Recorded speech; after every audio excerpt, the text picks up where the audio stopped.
Sometime later this summer, the first ever in-space manufacturing satellite will take off from the UK. Its mission, not yet to manufacture a colony in space, but rather to build materials that would be almost impossible to manufacture on Earth. The startup, based out of Bristol, UK and Wales, is SpaceForge. Their vision is to harness the power of space to manufacture high-performance products in the microgravity of space on board a satellite that returns back to Earth so the materials can be collected before being retrofit and sent back out into space. They hope to do all this while decreasing the net energy consumption and carbon dioxide emissions usually associated with producing products such as semiconductors, pharmaceuticals, or even space diamonds. Permanent microgravity only found in space could enable billions of new alloys and materials to be made that were previously out of the reach of humanity. By bringing these alloys back to Earth, it could revolutionize sectors such as renewable energy, transportation, and the computing industry. SpaceForge classifies themselves as an in-space manufacturing company and are developing the world's first returnable and relaunchable satellite factory. By transforming humanity's return from space capability, SpaceForge aims to deliver revolutionary experiments and products for the benefit of humanity. And investors believe in that dream. In December of 2021, the company secured $7.6 million in seed funding, making it one of the fastest growing space startups in the world. Their ForgeStar platform, their first manufacturing satellite, is designed for a range of experiments and manufacturing processes to create materials off Earth leveraging microgravity in the production of semiconductors and new pharmaceuticals. Each satellite will be launched by a commercial launch partner like Virgin Galactic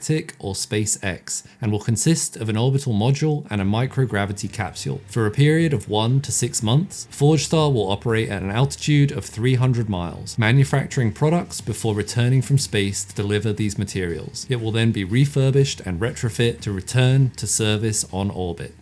But why space? Why can manufacturing in space unlock new materials? In high-performance material manufacture, there are 3 areas where on-Earth manufacture really holds us back. Number 1 is gravity. Gravity causes buoyancy, where less dense materials float on more dense materials, which prevents the creation of perfect alloys or perfect mixing in metals of different densities. In an extreme and maybe unlikely example, imagine you were trying to make an alloy out of lead and aluminium. On Earth, no matter how well you mix these materials, to some extent, as the material set and settled, the dense lead would be sinking to the bottom, while the less dense aluminium would be rising to the top, creating a density gradient across the material. On the surface level, that might not sound like a huge problem, but in high performance materials for electronics or superconductors, this might mean the resistance can only ever be reduced so far, so the materials, if used in power generation on Earth, would be less efficient, requiring more energy to run and ultimately producing more CO2. The microgravity found in space prevents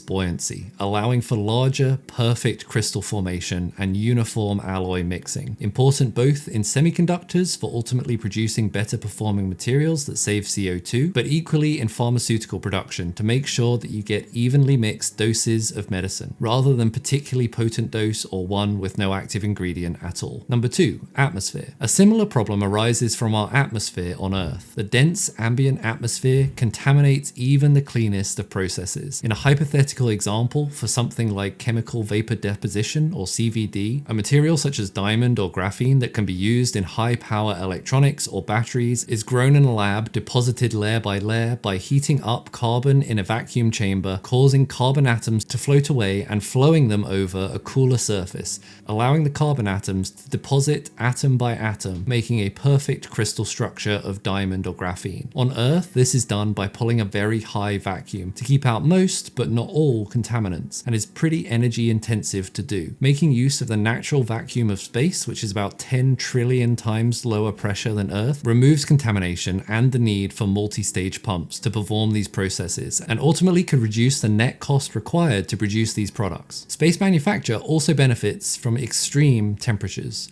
From the cryogenic refrigerator temperatures when shadowed from the sun's heat by the Earth, to the furnace-like temperatures when directly exposed to the sun. These temperature extremes are difficult or at least expensive to create and maintain on Earth. In space, you get them for free. A radiator facing the cold of space could freely produce temperatures close to absolute zero for superconductor or quantum devices. For our previous example of chemical vapor deposition, the side of the satellite that faces the sun is usually several hundred degrees hotter than the side side that faces the cold vacuum of space. By having the carbon heating process on the sun side and the deposition of carbon atoms on the colder side, this process could be performed with significantly lower energy requirements. The end goal of viable space manufacture is the production of a purity of materials that can only be accessed by manufacture in space.